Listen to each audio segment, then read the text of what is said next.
Start करते हैं class 7th chapter 17 forest अवर lifeline part 2 से। पहले पार्ट के लिए आप नीचे डिस्क्रिप्शन बॉक्स में चेक कर सकते हैं। Dig a small pit, put vegetable waste and leaves in it. इससे पहले के बारे में जो चैप्टर था, पार्ट था, उसमें हम लोगों ने कैनोपी वगैरह के बारे में पढ़ा। अब हम लोग पढ़ेंगे कि एक छोटा सा पिट बनाइए, ठीक है, मतलब गड्ढा खोदिए जिसमें आप वेजिटेबल वेस्ट या फिर जो लीव्स होती हैं सूखी हुई वो डालिए और उसको सॉइल से कवर कर दीजिए, ठीक है। उसके ऊपर आप थोड़ा सा वाटर ऐड कीजिए। 3 दिन के बाद आप ऊपर लेयर हटाइए सॉइल की। क्या आपको ऐसा लग रहा है कि जो पिट है वो थोड़ा सा गर्म हो गया है? पहेली पूछती है, there are so many trees here, also there are many forest like this, what a difference will it make if we cut some trees for a factory. मतलब पहेली बोलती है कि आसपास इतने सारे पेड़ हैं, यहाँ पे बहुत सारे फॉरेस्ट भी हैं, क्या फ़र्क पड़ेगा अगर हम लोग ट्रीज़ काट देंगे फैक्ट्री के लिए। प्रोफेसर अहमद बोलते हैं, you have read about autotrophs, heterotrophs and saprotroph. You have learned how green plant produce food. All animals, whether herbivorous or carnivorous, depend ultimately on plants for food. मतलब कि तुम लोगों ने ऑटोट्रॉफ, हेट्रोट्रॉफ्स और सेप्रोट्रॉफ्स के बारे में तो पढ़ा ही है।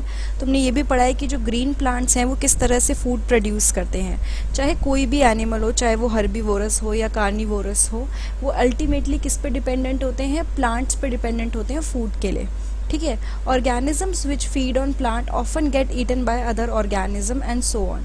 जो भी ऑर्गेनिजम्स हैं जो प्लांट पे फीड करते हैं उनको दूसरे ऑर्गेनिज्म खा लेते हैं, और मतलब इस तरह से क्या होता है, साइकिल चलता रहता है। जैसे कि ग्रास है, उसको इंसेक्ट्स ने खाया, which in turn is taken by the frog, और इंसेक्ट को किसने खाया? फ्रॉग ने। उसके बाद फ्रॉग को कंज्यूम करा स्नेक ने, यानी स्नेक फ्रॉग को खा गया, तो एक फूड चेन बन गई। अगर आप देखो तो ग्रास से इंसेक्ट, इंसेक्ट से फ्रॉग, स्नेक, फिर eagle. Many food chain can be found in the forest. कई सारी फूड चेन्स हैं जो हमें फॉरेस्ट में देखने को मिलती हैं। All food chains are linked. जितनी भी फूड चेन्स होती हैं ना, ये सारी आपस में लिंक्ड होती हैं, ठीक है, एक दूसरे से जुड़ी हुई होती है। उसको हम फूड वेब भी बोलते हैं। If any one food chain is disturb, it affects other food chain. अगर आप किसी भी एक फूड चेन को डिस्टर्ब कर दोगे तो बाकी की फूड चेन्स जो हैं वो डिस्टर्ब हो जाती हैं, ठीक है। अब डिस्टर्ब कैसे होती होगी फूड चेन, समझ लीजिए।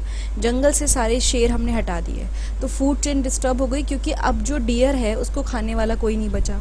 अब इसके चक्कर में जो घास है सारी की सारी वो ख़त्म हो जाएगी, क्योंकि डियर की पॉपुलेशन बढ़ेगी।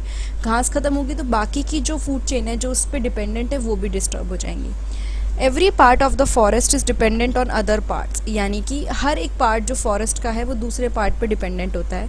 If we remove one component, say trees, all other component would be affected. अगर आप फॉरेस्ट में से किसी एक कंपोनेंट को भी हटाते हो तो बाकी के जितने भी कंपोनेंट हैं उन पे असर पड़ता है, वो भी ख़राब हो जाते हैं, उन पे नेगेटिव इम्पैक्ट पड़ता है। Now, Professor Ahmed asked children to pick up leaves from the forest floor and observe them under a hand lens. They found tiny mushrooms over the decaying leaves. मतलब प्रोफेसर अहमद ने बच्चों को बोला कि आप leaves उठा के देखो और उसको माइक्रो जो आपका होता है ना हैंड लेंस होता है जिससे मैग्नीफाई होकर दिख सकता है, आप उससे देखो कि क्या दिखेगा। तो बच्चों ने देखा कि कुछ मशरूम्स हैं जो ख़राब होती हुई जो सड़ रही हैं लीव्स उन पे उग रहे हैं। उन्होंने ये भी देखा कि छोटे छोटे insects, millipedes, ants and beetle हैं। मतलब ये कुछ इंसेक्ट्स होते हैं अलग अलग तरह के, चींटी वगैरह, छोटे जिसके बहुत सारे पैर होते हैं, छोटे छोटे ऐसे इंसेक्ट्स हैं। They were wondering how these organism live there. तो बच्चे ये सोच ही रहे थे कि कैसे ये जो ऑर्गेनिजम्स हैं ये वहाँ पे रहते हैं। Professor Ahmed explained that apart from these animals which are easily seen, there are several organisms and microorganisms that live in the soil. तो प्रोफेसर अहमद क्या एक्सप्लेन करते हैं कि जितने भी एनिमल्स आप आराम से देख पाते हो उसके अलावा बहुत सारे छोटे छोटे से माइक्रो ऑर्गेनिजम्स भी होते हैं जिनको आप शायद कभी देख भी ना पाओ। Paheli wondered what mushroom and other micro organisms eat. Paheli सोची रही थी कि जो मशरूम्स हैं और क्या कहते हैं माइक्रो ऑर्गेनिजम्स हैं वो क्या खाते हैं। Professor Ahmad replied that they feed upon the dead plants and animal tissue and convert them into a dark coloured substance called humus. यानी कि प्रोफेसर अहमद ने उन्हें क्या बताया कि जो ये मशरूम है या माइक्रो ऑर्गेनिजम्स हैं ये किस पे फीड करते हैं? डेड प्लांट पे या फिर एनिमल्स पे, और फिर वो उसको एक डार्क कलर के कंपोनेंट में चेंज कर देते हैं जिसको हम ह्यूमस बोलते हैं। You have learned about humus in chapter 9. In which layer of the soil would you find humus? What is it important to the soil? यानी कि आपने ह्यूमस के बारे में चैप्टर 9 में पढ़ा था, ठीक है, और कौन सी लेयर होती है जिसमें आपको ह्यूमस मिलता है और वो इम्पॉर्टेंट कैसे है, लाइक ये सॉइल के लिए इम्पॉर्टेंट क्यों है. तो ये सारी चीज़ें हम सॉइल चैप्टर में पढ़ चुके हैं. उसका नीचे आपको लिंक में आपको डिस्क्रिप्शन बॉक्स में आपको लिंक मिल जाएगा उसका. वो माइक्रो ऑर्गेनिज्म यानी वो छोटे छोटे से ऑर्गेनिज्म जो डेड प्लांट या फिर एनिमल को कन्वर्ट करते हैं ह्यूमस में, उनको हम डिकम्पोजर्स बोलते हैं. ठीक है, छोटे छोटे से ऑर्गेनिजम्स जो डेड प्लांट या एनिमल को ह्यूमस में कन्वर्ट करते हैं उसको हम डिकम्पोजर्स बोलते हैं. ठीक है, ये क्या करते हैं, ये जो डिकम्पोजर्स वगैरह होते हैं ये बहुत ही इंपॉर्टेंट रोल प्ले करते हैं.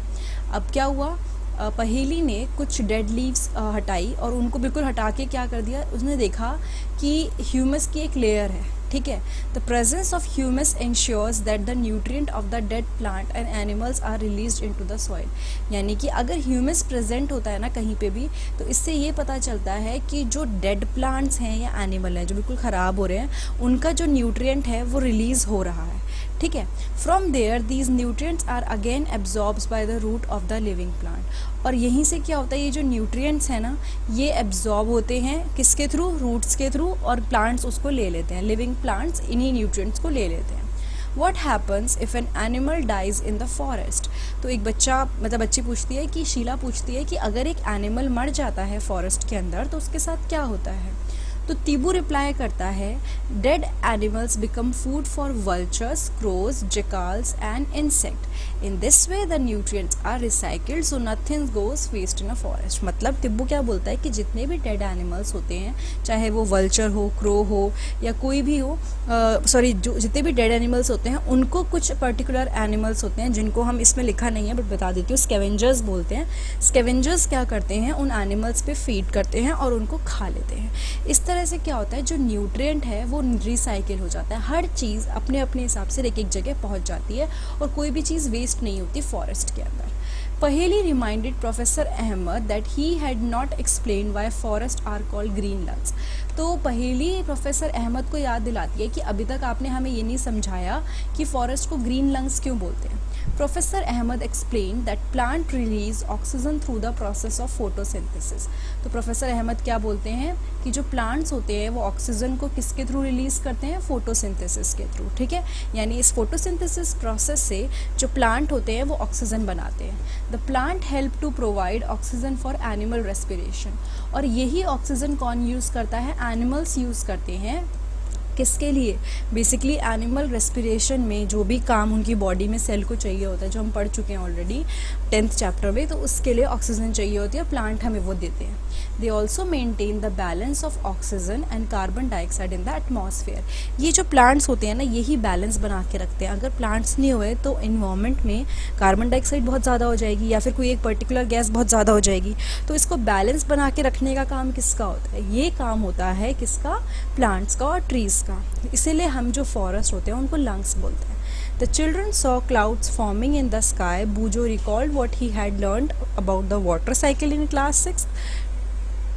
Trees take in water from their roots and release water vapor into the air through evaporation. तो अब क्या हुआ था, बादल आने लग गए थे तो बूझो को एकदम से याद आया कि उसने वाटर साइकिल के बारे में पढ़ा था 6th क्लास में कि जो पेड़ होते हैं ना वो रूट्स में से पानी लेते हैं और वो वाटर वेपर को रिलीज़ करते हैं किस प्रोसेस के थ्रू, एवेपोरेशन के थ्रू. ठीक है, जिसमें एवेपोरेशन में क्या होता है, जो लिक्विड होता है वो वाटर मतलब वेपर में कन्वर्ट हो जाता है. If there were fewer trees how will the water cycle be affected. अगर पेड़ कम हो जाए, हम बोलते हैं कि पेड़ बहुत ज़रूरी हैं, फ्यूअर ट्रीज होंगे तो वाटर साइकिल अफेक्ट होता है. कैसे, तिब्बू बोलता है कि जो फॉरेस्ट है वो सिर्फ प्लांट और एनिमल का ही घर नहीं है, कई लोग भी फॉरेस्ट में रहते हैं. सम ऑफ देम में बिलोंग टू डिफरेंट ट्राइब्स. कुछ ऐसे हैं जो डिफरेंट अलग अलग ट्राइब्स से बिलोंग करते हैं. Tibbu explain that these people depend mostly on the forest. और तिब्बू ने ये बताया कि ये जितने भी लोग हैं ये मोस्टली किस पे डिपेंडेंट होते हैं, फॉरेस्ट पे डिपेंडेंट होते हैं. The forest provide them with food, shelter, water and medicines. They have traditional knowledge about many medicinal plant in the forest. जो लोग फॉरेस्ट में रहते हैं, ट्राइब्स के या फिर अलग अलग लोग, उनको काफ़ी सारी चीज़ें फॉरेस्ट से ही मिल जाती हैं और इसके बदले में वो फॉरेस्ट का ध्यान रखते हैं. While Bujo was drinking water from a small stream, he saw some deer crossing the stream. यानी कि जब बूजो एक छोटी सी पतली सी मतलब नदी टाइप थी, नदी भी नहीं थी, नदी का भी छोटा पार्ट होता है स्ट्रीम, वहाँ से पानी पी रहा था, तो उसने देखा कि कुछ डियर हैं जो क्रॉस कर रहे हैं स्ट्रीम को. दे डिसअपियर्ड इनटू द बुशेस, और वो बुशेस जो थी वहाँ पे मतलब पेड़ वगैरह, उसमें ही वो डिसअपियर हो गए, खो गए.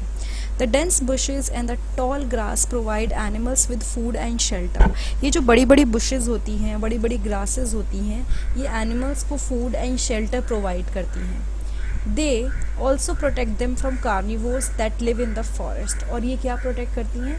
ये उनको protect करती हैं carnivores से, किससे? जो forest में रहते हैं, क्योंकि कई बार इनको छुपने में मदद मिलती है.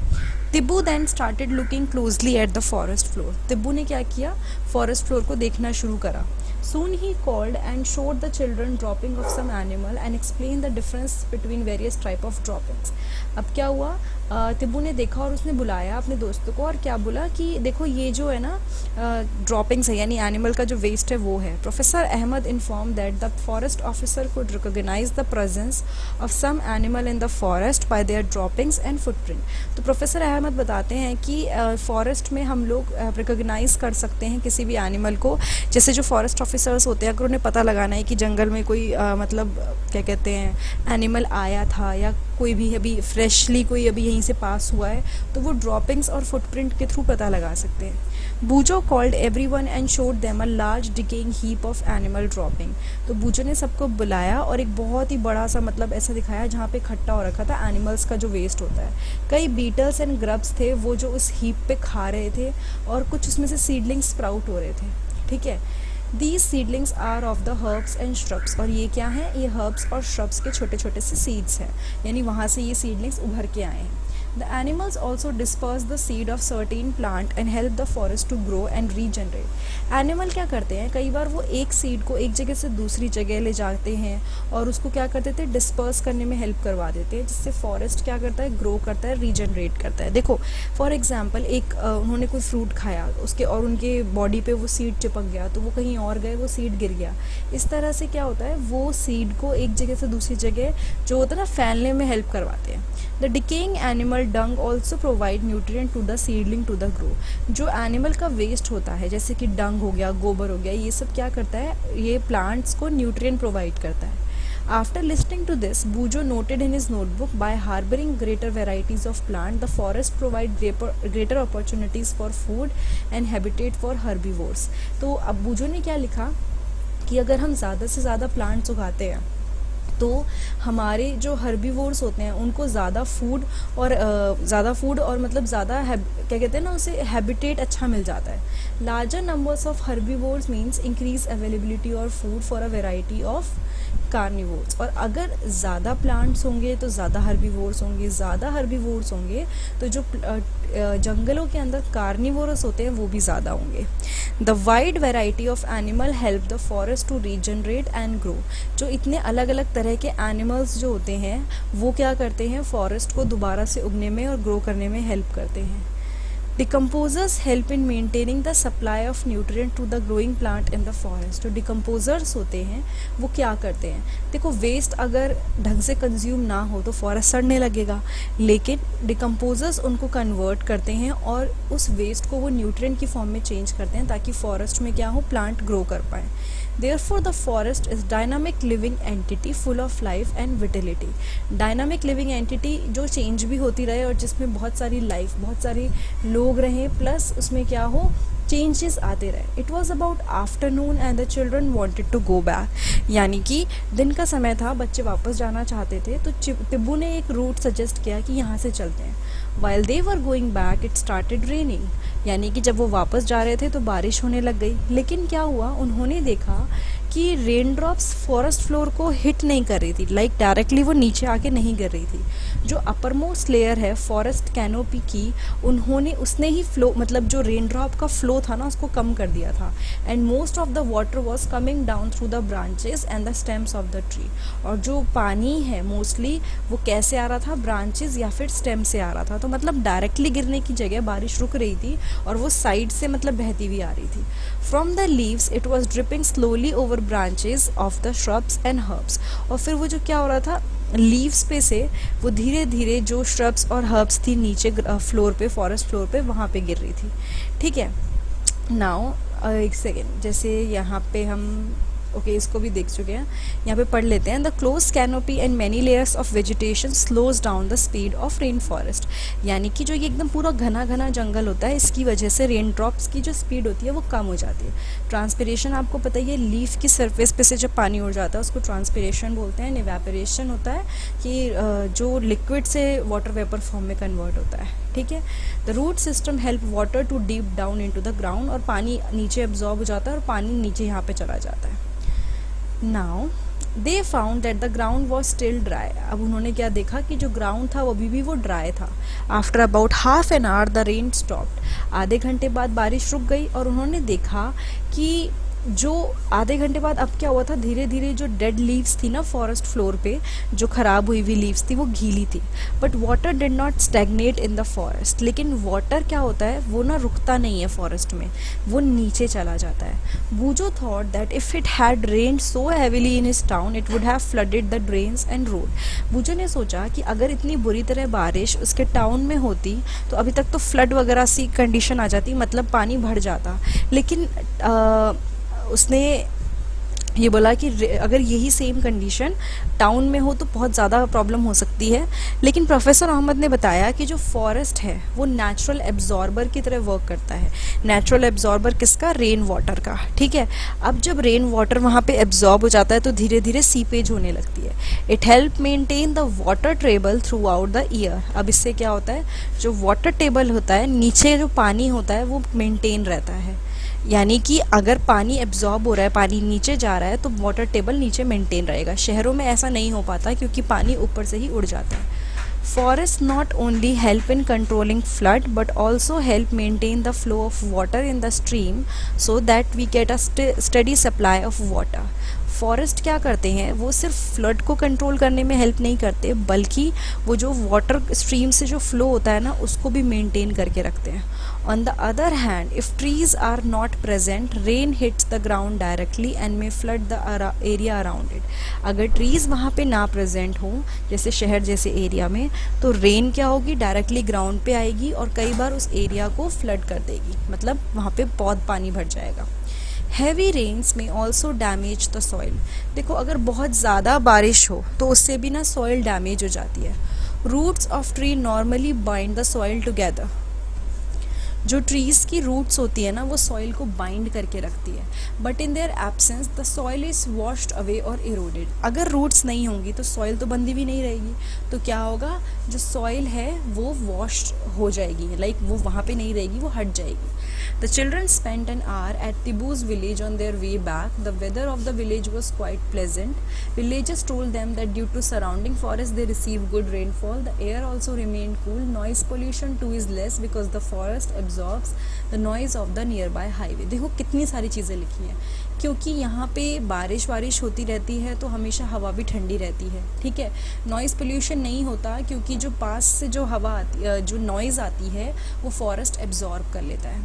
The children learned about the history of the village.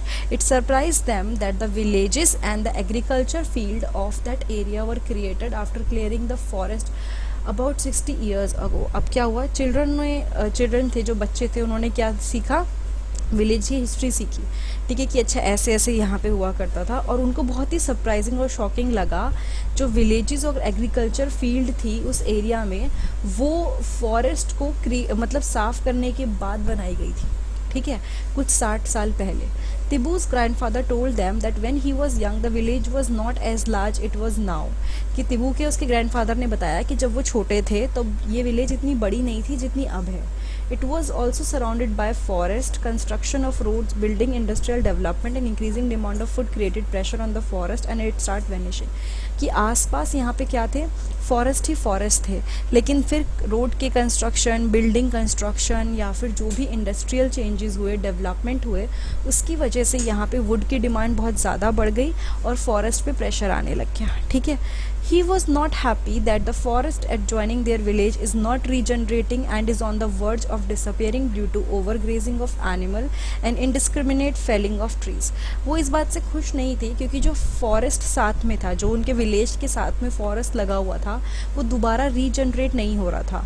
क्योंकि रीजनरेट मतलब जैसे कि अगर कोई चीज़ ख़त्म हुई है वहाँ पे ट्रीज़ वगैरह, तो दोबारा उगने का टाइम मिले, लेकिन वहाँ पे एनिमल्स इतना ज़्यादा ग्रेजिंग करते हैं, ओवर ग्रेजिंग होती है, या फिर बहुत ज़्यादा ट्रीज़ गिरने की वजह से क्या होता है कि वहाँ पे रीजनरेशन का मौका नहीं मिल रहा है.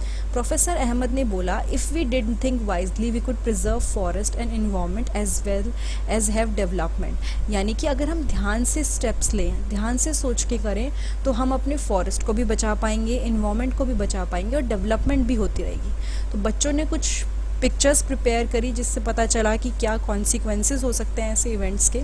और एंड में विजिट में professor Ahmad asked childrens to sum up the importance of forest. उसके बाद प्रोफेसर अहमद ने बोला कि अब आपको समझना होगा कि फॉरेस्ट हमारे लिए इतनी ज़रूरी क्यों है.